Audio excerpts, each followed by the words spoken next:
Welcome back to Apex Sci Fi. Money is a chain. In the hegemony, it is the heaviest chain of all. For centuries, the Central Core has kept the outer rim colonies in a state of permanent debt.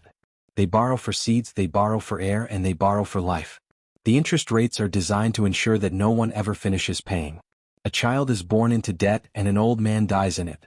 The hegemony calls it stability. Lyra calls it a crime.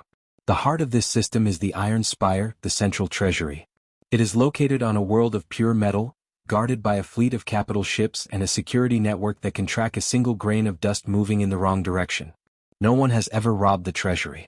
Not because of the guards, but because the gold is not physical. It is data. Lyra, the master thief known as the Cipher, is not interested in the gold. She is interested in the delete key. The Midnight Sparrow drifts at the very edge of the treasury world's atmosphere. Lyra is not using her refraction cloak this time. She is using a high-frequency jamming signal that mimics the signature of a hegemony maintenance drone.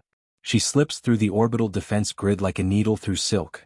She docks in a cooling shaft a mile below the surface. She steps out into the humming dark of the spire. She is wearing her matte black infiltration suit, but today her mask is different. The fluid chrome surface is pulsing with a rhythmic, intense white light. She is ready for the final audit. She moves through the corridors of the spire. She doesn't hide from the cameras. She hijacks them. Everywhere she walks, the security feeds show only empty hallways. She is a ghost walking through a fortress. She reaches the core. It is a massive chamber of blue light and floating data streams. This is where the life debts of 10,000 worlds are stored. It is guarded by the Archon, a super-intelligent AI that manages the galaxy's economy.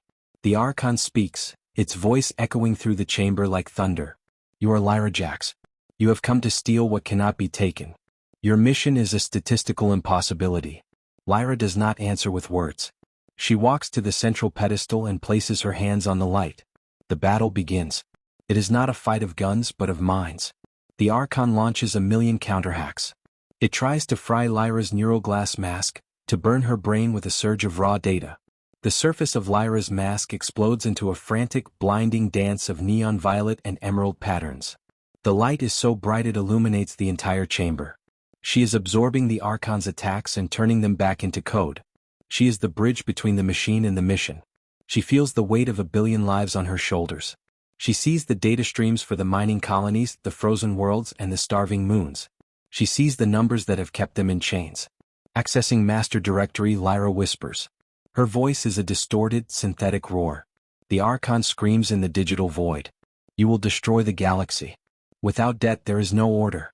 Then let there be chaos, Lyra says. She hits the final sequence. She doesn't transfer the money to herself. She doesn't move it to a different account. She enters a single command, nullify.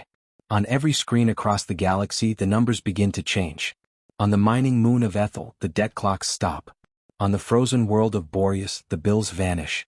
In the refugee camps of Solara, the financial shackles shatter. A billion bank accounts suddenly read zero.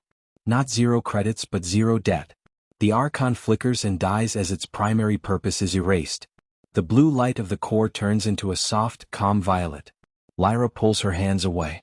She is shaking. Her mask is smoking, the fluid chrome slowly returning to a quiet, mirrored black. She has done it. The biggest heist in history is complete, and she didn't take a single credit for herself. She makes her way back to the Midnight Sparrow. The hegemony fleet is in chaos. Their communication channels are filled with the panic of 1,000 bankers. No one is looking for a small, dark ship slipping away into the stars. As she enters hyperspace, Lyra looks at her wrist computer. She sees the galaxy waking up. She sees the celebrations on 1,000 worlds. She has balanced the scales once and for all. She leaves a final message on the Central Treasury broadcast. It is a single, massive violet cipher icon that covers every screen in the hegemony. Below it, a simple phrase. The audit is closed. Lyra sits in her pilot seat and leans back. She removes her gloves but she keeps the mask on. She looks at the stars reflecting in the chrome of her face. She is the richest woman in the galaxy because she owes nothing to anyone, and the galaxy owes her everything. This has been Apex Sci Fi. The chains are broken and the ghost is free. If you enjoyed the grand finale of Lyra the Cipher, hit that like button. Comment below. What would you do if all your debts were deleted today? Subscribe for the next legend. The Midnight Sparrow is back in the black. The debt is paid.